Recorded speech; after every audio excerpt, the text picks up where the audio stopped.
Hey, everybody, welcome to what promises to be a very informative and path breaking conversation with my longtime friend Leigh Steinberg, who's the preeminent sports agent of our time. Leigh, thank you for coming. My pleasure, Jenny. You got it. Leigh, you've talked about this for a long time, and it's finally happened.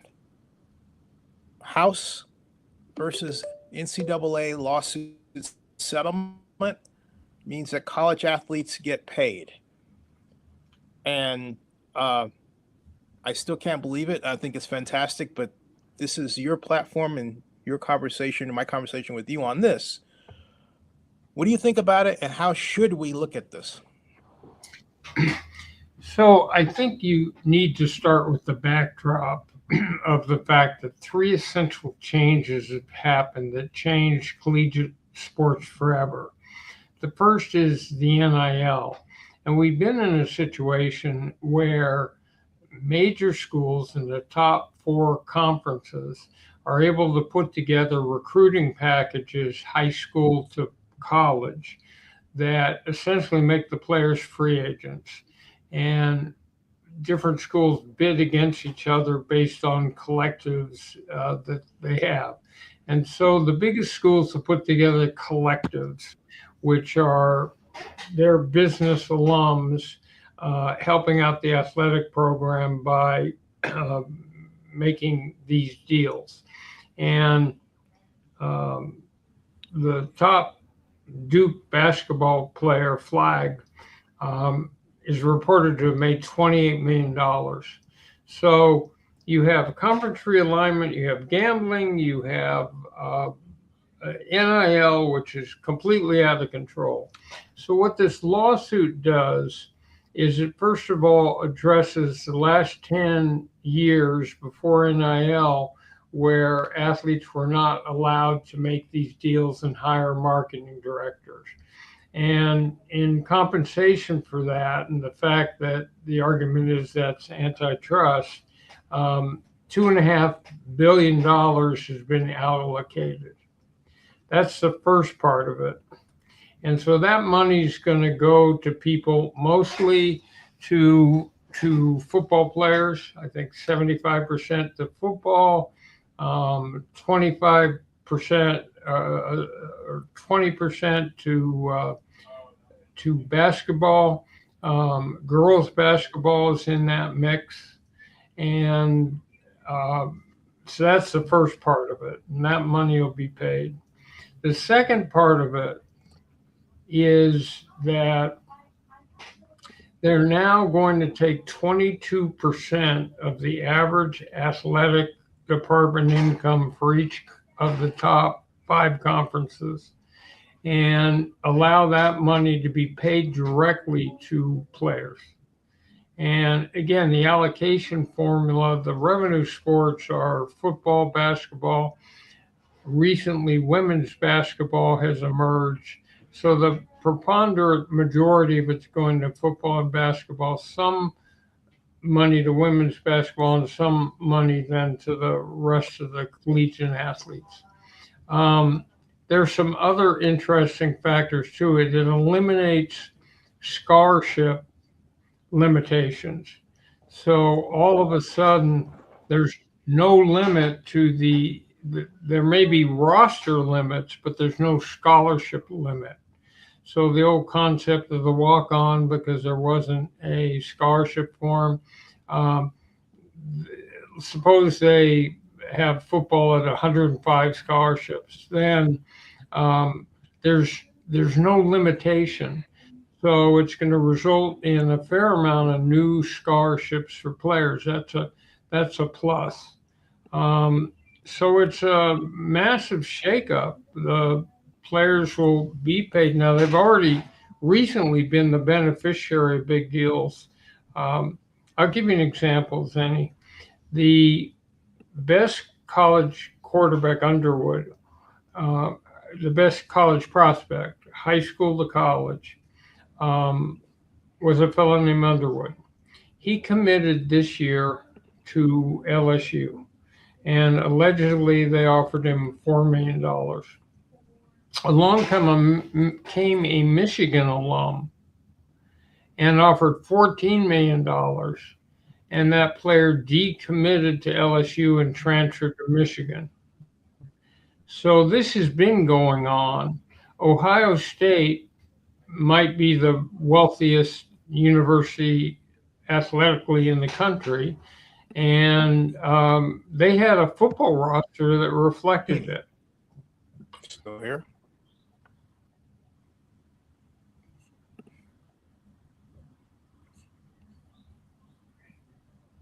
I'm here.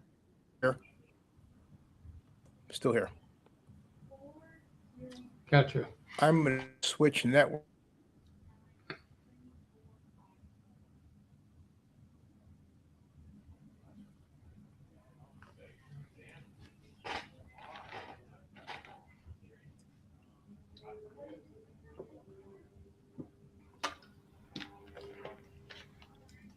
Ah, that's better.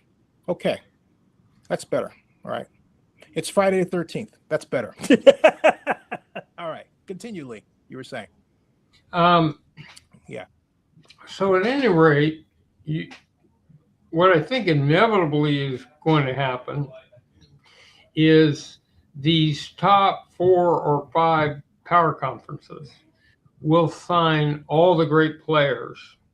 Because 22% of the revenue in the Big Ten is a bigger figure because of the size of those markets than anywhere else. Therefore, they'll have the capacity to pay. And they'll sign all the good athletes. They'll pull away as conferences from all the rest of the schools. I think inevitably they'll get rid of the NCAA, do their own negotiations. So the SEC will negotiate on its own with the TV networks, and they'll make their own rules. So I think that's coming down the line. Now, they have another provision, which is that any deal over $600 that an athlete wants to sign with has to be brought to the accounting firm Deloitte and has to be approved by them. Now, and then they have a whole set of criteria. Now, the first time they disapprove a deal because they're requiring that it be market relevant. They're trying to eliminate just the gratuitous money coming just to get the athlete. And so they're saying, well, you have to show that he's got enough social media presence, that the school has enough profile, that his market value would merit this, not just the fact you're buying him. What do you see so far? There's a lot of questions I have. I'll just take one first of all. How does this affect what agents classically do? Now that you have this payment system as opposed to seemingly negotiating just for marketing deals and so on. How does that change what you do? It has a major impact because you still have thousands of people signed with marketing directors or marketing agents. The rule's still intact that a player cannot sign with a agent for his pro career, although if these athletes are being paid, how are they not pros? But anyway, you can't. So if, for example, if a marketing director contacts a 15-year-old high school quarterback, and that quarterback now wants to be branded, put together multiple platforms on social media, build a logo, and start to do deals while they're in high school. And I'm not that marketing director. Then if the marketing director also in another role represents players going into the pros, I might never have a chance to see those players. Zenny, our profile rests on an athlete who wants to be a role model, an athlete who's got some focus on second career, an athlete that that has a certain maturity and work ethic. I'm not going to find that with someone who's 15. I'm not going to try to find it in someone who's 15. So it it has a big impact. I mean, a minor point is that one of the things that agents have had to offer players coming out of college is paying for the training that that player will do to go through the draft evaluation process. And so generally, all players in football go off to a training site and work on nutrition and size, strength, speed, the drills at the combine. That's been paid for by the agent. Now, if Cooper Flagg has $28 million, it may change the economics of who pays for the training. But that's been one of the reasons why players make agent selections very quickly as soon as their last season is done. And that may change. You said eventually also. Let me take this another way. I think we briefly talked about this at one point, but it was brief. There have been murmurings that some hedge funds were going to invest in entire college athletic programs. I believe that's happened in a couple of instances. So let's project forward a scenario. Will we see a future maybe 15 years from now where much of college athletics will be privately owned or at least privately financed to a degree, and the students will in effect be working for perhaps something like a hedge fund or some arrangement of that type, or is that impossible? No, it's certainly possible because no one would have thought back in 2020 that you'd have a player making almost $30 million going into basketball. That player Flag is going to take a pay cut to fit under the salary cap in the NBA. I mean, he'll make less money. One of the effects is it may keep players in school in a sport like basketball where so one and done has meant that players come out directly after their freshman year. There may be a player who says, well, maybe I'm a second rounder, maybe I'm a first, but I can make a fair amount of money staying in college another year and improve my status, and I might have a better chance. Wow. So I just had in my head this explosion of a possible economic future where the Cals and the Stanfords and the Michigans and the Alabamas of the world are suddenly stewarding programs. One helps with respect to the Golden Bears that are arguably bigger than their NFL counterparts, or is that too much to even think of? And here's where I'm going with this: if the salaries are such that you have students come out that can say, "Hey, look, I have my money. I really don't need the league if I'm going to take a pay cut." Then if the money is in college, doesn't that shift the economics toward college programs? Well, it does, but at the end of the day, if you're asking, can collegiate sports compete with pro sports? No, because of television revenue. Hmm. In other words, the NFL per team per season television contract so stunning. They can compete on gate. They can sell out an 80,000 seat stadium or a 20,000 seat arena. They can compete that way, although their pricing is much less than at the pro level, but they'll never compete with the loss leader nature of the TV rights. So the television rights here in Southern California for Los Angeles Dodgers are massive. So you're never going to compete with the top baseball teams and top football teams. And then on the college side, with respect to high school and recruiting, how would it change?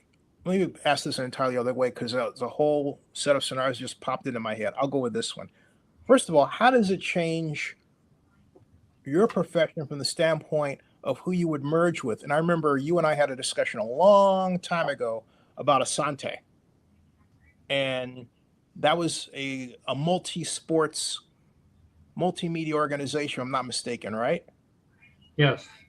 And so now, doesn't that theoretically push a drive toward more integration of people on different points of what we call the value chain with respect to, It's already largely happened, which is that whether it's CAA or WME or a variety of things, there's been merger mania with, um, I call them international consortiums, putting together agencies in football, baseball, golf, tennis, basketball, hockey, uh, uh, motorsports. And because the big play there is for the uh, ability to package not only endorsements, but the ability to then package television content, reality shows, dramatically scripted, a variety of books, and so what you're talking about is merger mania happens every year more and more. It's evocative of the consolidation in other industries. yeah. So it really begs another question, because we've seen NFL owners as owners in other sports of teams in other sports. But my thought with what's happening now, what's to stop an NFL owner? What's to stop somebody like Mr. Tepper from wanting to own or start a whole new corporation that includes, in part, yourself, other agents, marketing, uh, training, all under one corporation that then is taken public? What's to stop that from developing?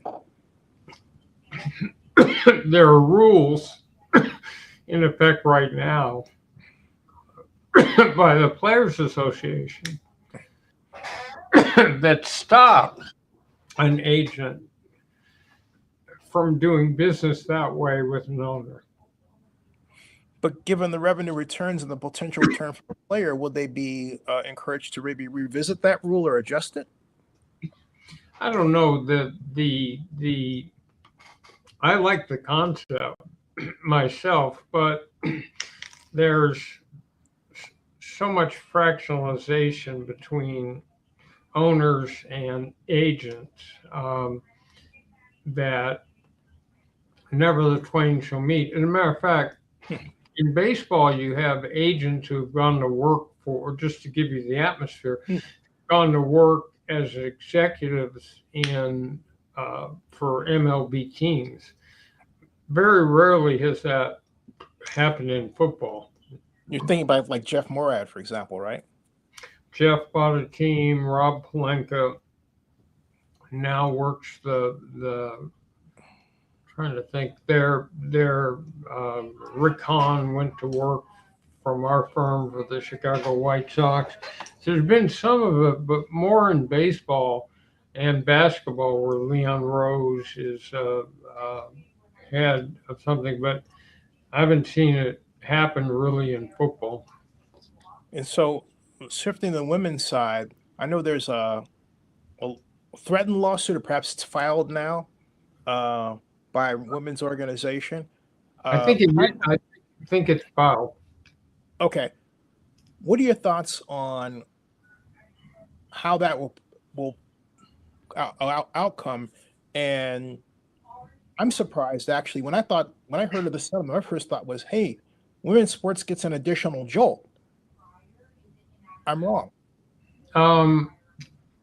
So Title IX says that everything a university does for men's athletics, it has to do for women's athletics. Given the current political administration, I doubt that there's going to be some huge push to enforce that, because Hmm. obviously this creates more inequity. Um, if the division of the uh, money coming in the pay heavily tilts towards football and basketball, male sports, um, it's a whole different issue. Um, I mean, Title IX still exists, um, but again, who's going to enforce it? So you don't see someone approaching Donald Trump saying, "Hey, Mr. Trump or Mr. President, I have a business idea from you that the Trump companies could benefit from." Okay, okay, okay. I mean, not outside the realm of possibility, right? Anything's possible. Right. And so that's what I'm getting at. It feels like the wild, wild west, Lee.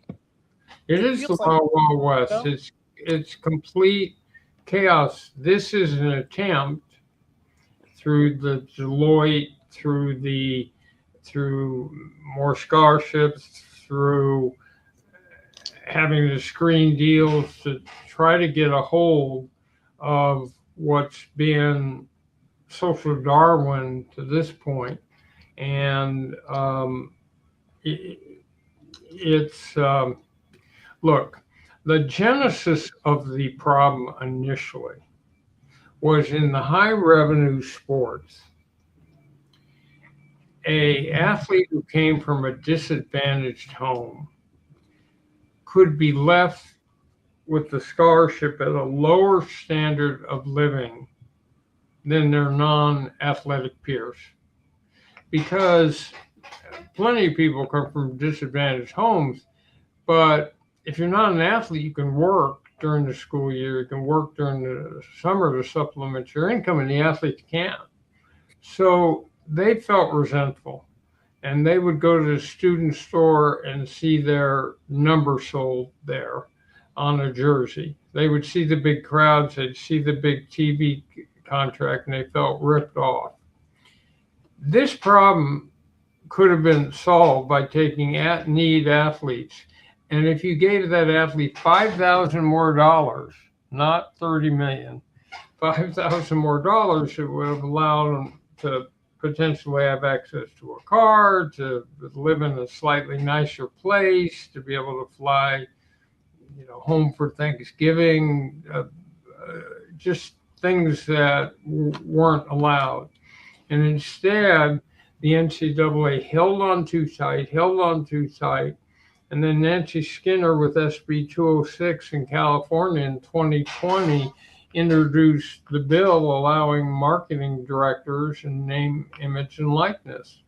And because California had done it, every other state got scared, and that every athlete would sign in California. And we've had this veritable explosion, the growth of the collectives, and then the unanticipated consequence of this being how high school players were recruited to college. And second bite at the apple, the transfer portal. So there were NCAA teams who waited in basketball, who waited for a player to excel at a mid major and then just win and bought them. and as I listen to you and I think about our conversation and what I read, I go back to the Wild Wild West aspect, but also I think of that this could be a place where we get introduced to, in this form, something that Michael Ovitz created called packaging, and you picked up on. But this could be almost packaging on steroids, right? For those who don't understand what packaging meant, if I can recite this appropriately from my brief conversations with him, which has been a long time ago, you have one star like a Tom Cruise, but then You have different movies that he is slated to be in, different products and merchandise that are attached to him, and so on. Have I got that right? Well, you also represent the producer, the director, and everybody else. So if you have the screenwriter, a director, and the stars, you can, in your own agency, put together a package that is one-stop shopping and take it directly to a studio. And wasn't that your idea for athletics too? Yes, years ago, we tried to do the same thing. And the question then I is remember. how many ancillary revenue streams can you put together from the same project? Yeah, and I asked because on Instagram there's college athlete after athlete after athlete, like Libby Dunn, right? And so I'm thinking, wait a minute, how come someone doesn't own a platform like that? Which is a stream that when you all did it, didn't even exist. Now it does. So it just seems like to me somebody back there is doing this. And maybe they're calling you and you don't want to say it, which would be fine. But what does this look like 5 years from now? Like I told you, it looks like have not in collegiate sports. And it looks like 4 conferences will exist on one level, almost like pros, in terms of the quality of what they play, and everybody else will be somewhere else. What it does for minor sports, not minor, they're every bit as important. They're just non-revenue sports. They don't make big TV money and big crowds. It's not much. And if you think that the charge of a university is to provide the most educational experiences for the most students, and you think one of the educational activities that teaches all sorts of lessons and values and prepares you for life is participating in sports, then the more people who participate, the better it is. And here it's just, where does the funding come from? Where does the money come from for the more minor sports? So as it currently exists, a program may make a ton of money from college football, college basketball, and every other sport may lose money or break even, but that overflow went to fund those other sports. Mm-hmm.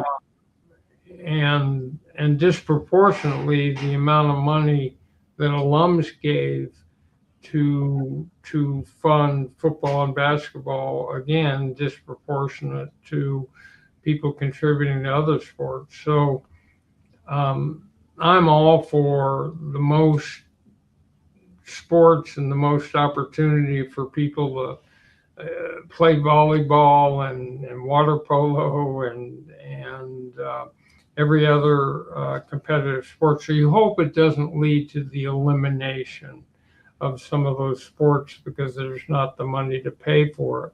So again, have not, football, basketball, everybody else. Women's basketball now has made a breakthrough. Our mutual friend Michael Darter says that a union structure is not far behind. He's advocating it on his podcast. What say you about that? Again, what's he advocating? That student athletes start a union. So the question about whether or not they're employees, how do you argue if the university's paying them that they're not employees? So if they're employees, they can unionize.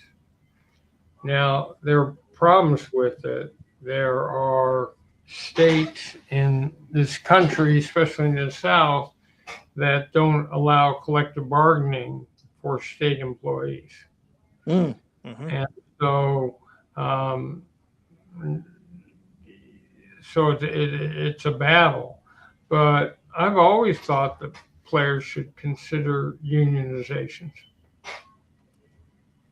And now that we have this, and that we're in this situation now, let's turn to Cal directly and Cal football.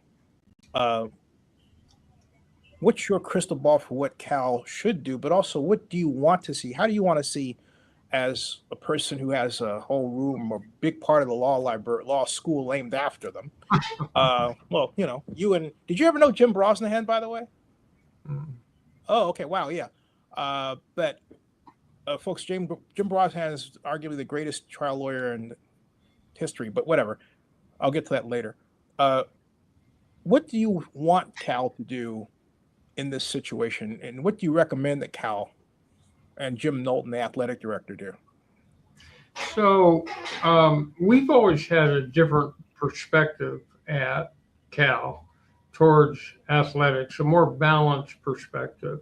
I don't particularly care if the football team, I'd love them to be 12-0 and everything, but that's not the goal. The goal is to have real student athletes who are role models and play interesting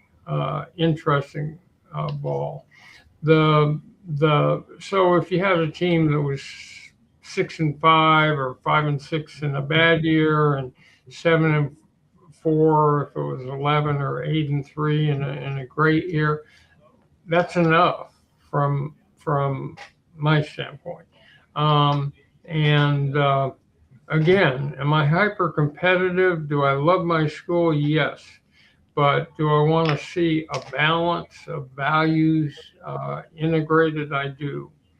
The problem with Cal athletics is that Cal and UCLA, as opposed on the West Coast to SC and Stanford, have many more alums, but we haven't done as good a job as we could have of getting students when they're on campus and do what SC and Stanford and Harvard and a whole bunch of schools do, which is you're part of our family for life. And the older alums help the current students get jobs. I mean, if you ever look at Fox Sports and USC undergrads, or the construction business in USC, or venture capital and high tech and Stanford students, you get what I mean. We haven't done that great a job of instilling that, because all Cal has to do is have a rate of giving that's high enough, and they can support every sport. And that's no aspersions to all the great alums who give all the money. But my point is, there should be many more. Why do you think that's not the case? When I listened to you, I was thinking about the case of the Berkeley Roundtable on the International Economy and some of the partnerships it made with corporations. And then I thought about three more, but to cut to the chase out of respect for time, they never seem like they're sustained by the university itself. They're all, the byproduct of, say, John Zeisman over here or Steve Cohen over there and so on, right? Professors. It has to start when you're a student. You have to inculcate undergrads and grad students with the concept that you're part of a unique family, a family that supports you, will mentor you, will be with you for your lifetime. And this university is such an essential part of your identity for life that you'll stay close to it and stay involved in it. And there are thousands of alums who do just that. But it's a smaller percentage of what is a larger base for a school that started in the 1860s and has over 30,000 students. Um, that's a much higher enrollment at the public schools than you get at Stanford SC, the Ivy League, and schools like that. How do we do that in a public school environment? Because what I'm thinking about now is I remember when I was coming out of Moffitt, my first week of grad school, and going off to class, and I ran into W.A. Shack, and this was September 11th of 1985. And Dean Shack, I introduced him. He was African American. It was odd, you don't see many African American deans, and so I made a mission to go over and say, Dean Shack, I'm Zane Abraham. It's an honor to meet you. And cut to the chase, he said, we want your kind of student here, your grad student. We only have undergraduates because the state says we have to have them. And so for me, the communication was, hey, our brand is over here, not so much down there. And I'm thinking in order to make what you're talking about work, we have to alter that, huh? Right? Right. And so the point is, and they have, again, they work real hard at this. Cal has some very talented people in the Alumni Association. They try hard, but it's structural. It's got to start where, and they do have these programs where you bring alums in early with students to share their experiences, to offer internships, to get a step up, because of this kinship of being part of what you and I consider we had a unique educational experience, a superb educational experience, and which stressed not only skill sets but good values about making a difference in the world and the rest of it. So you need to be able to emphasize that. And for Cal, the campus is gorgeous. All you have to do is stand under the campanile and take a look out at Marin, the Golden Gate Bridge, Alcatraz, the city.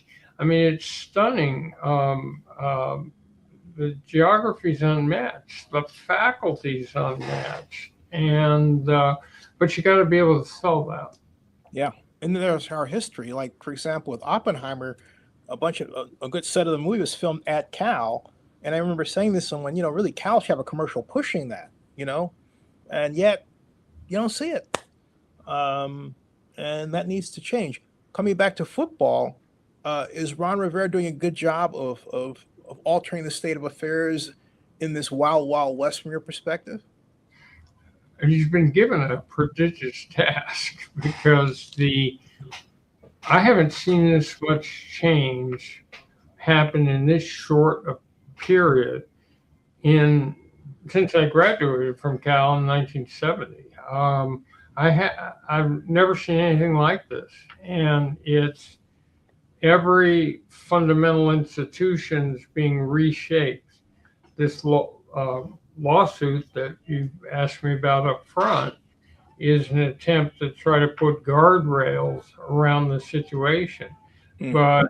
But the question's always been who has jurisdiction. Does Congress get involved?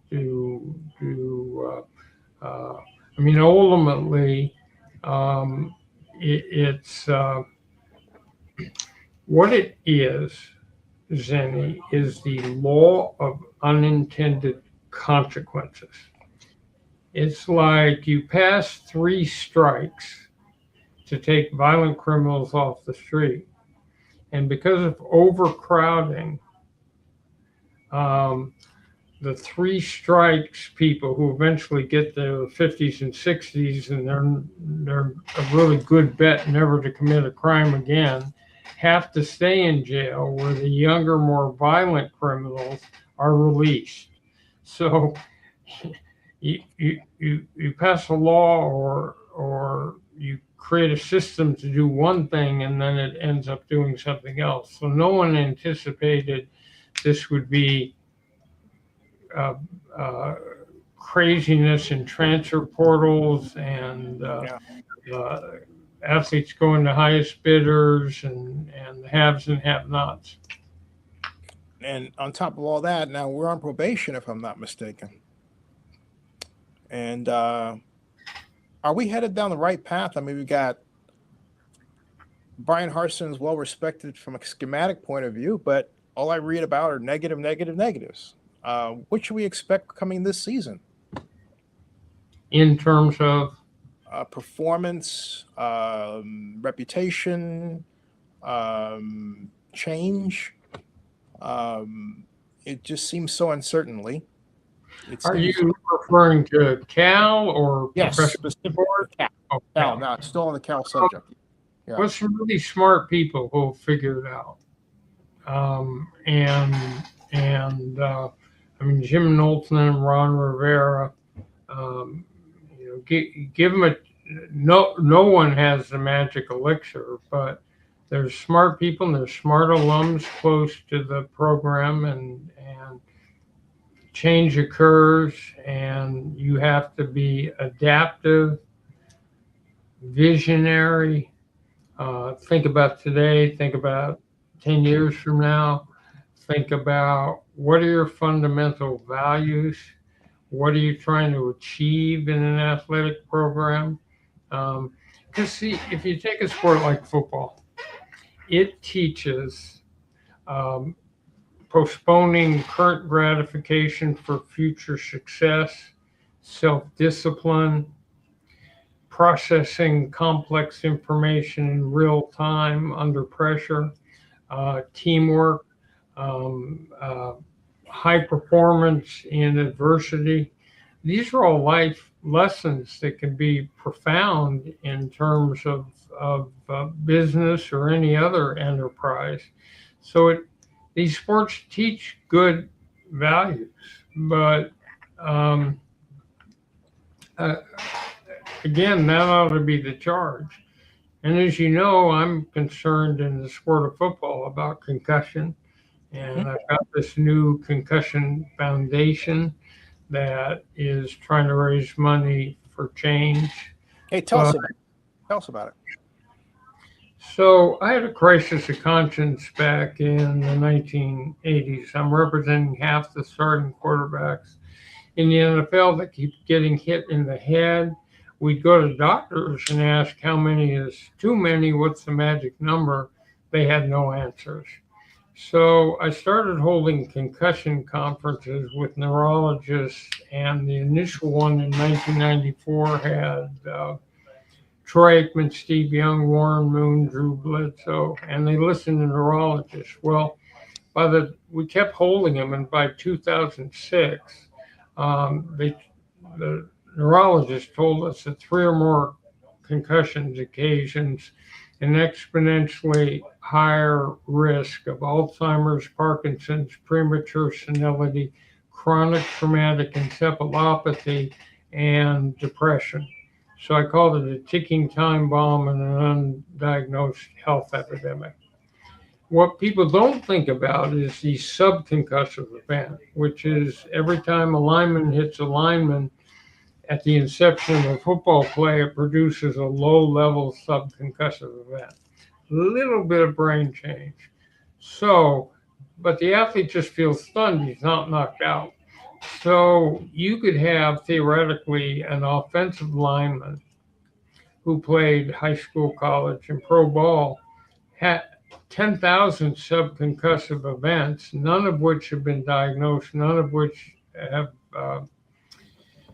no, none of which he's aware of because he just feels stunned. But the aggregate almost certainly does the same thing as getting knocked out 4 times. So you've got athletes in denial and the rest of it.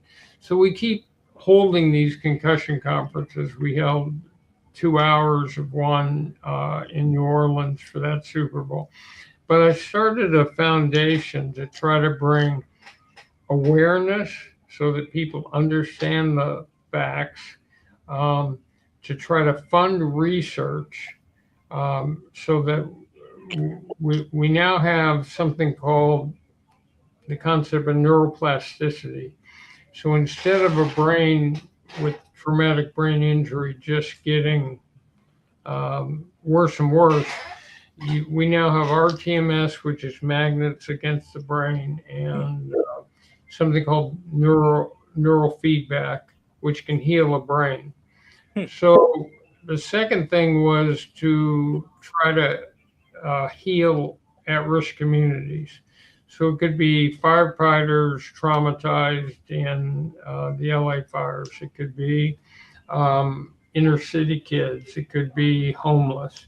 But to give them some of the treatments that are now available. So that's the goal of the foundation, and it's LeighSteinbergFoundation.org if anybody's interested in helping. I'm writing it down. Leigh Steinberg Foundation.org. Foundation.org.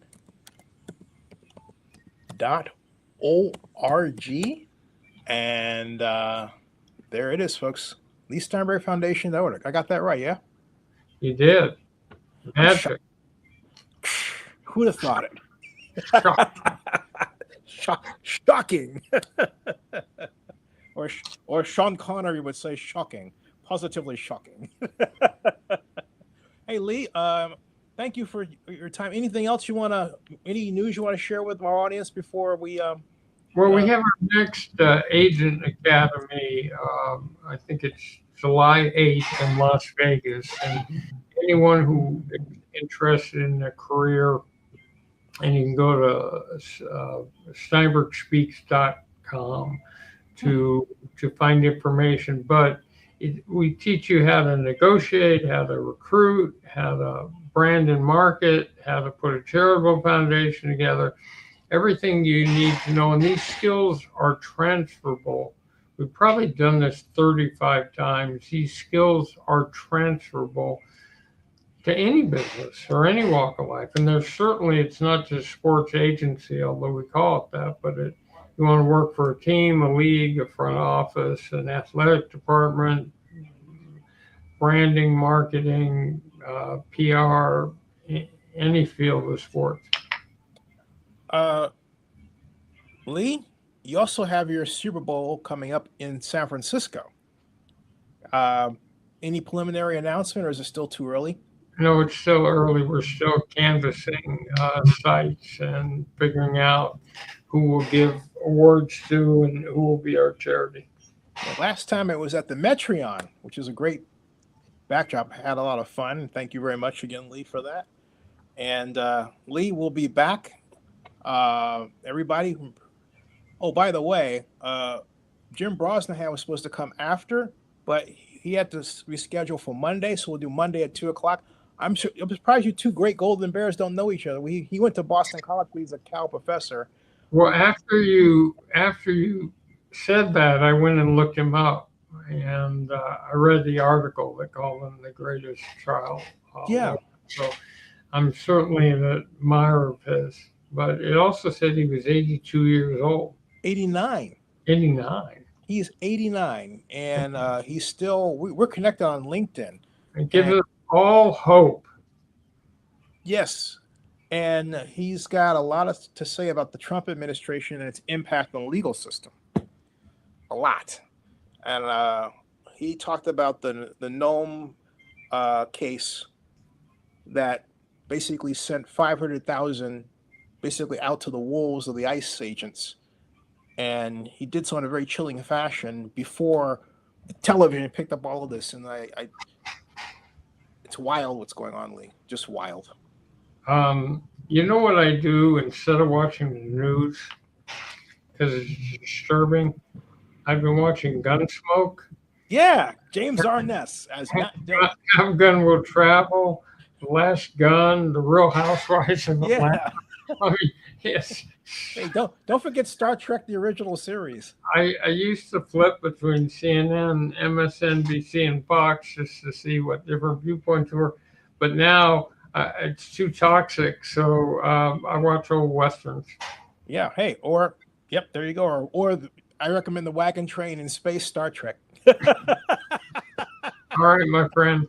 Thank you for your time, sir. Hey, don't go anywhere. I got a quick question for you off camera. That ends the stream. Everybody, we'll be back later today. Subscribe to Zenny62 on YouTube and bookmark our newest ZennyReport.com. That ends the stream.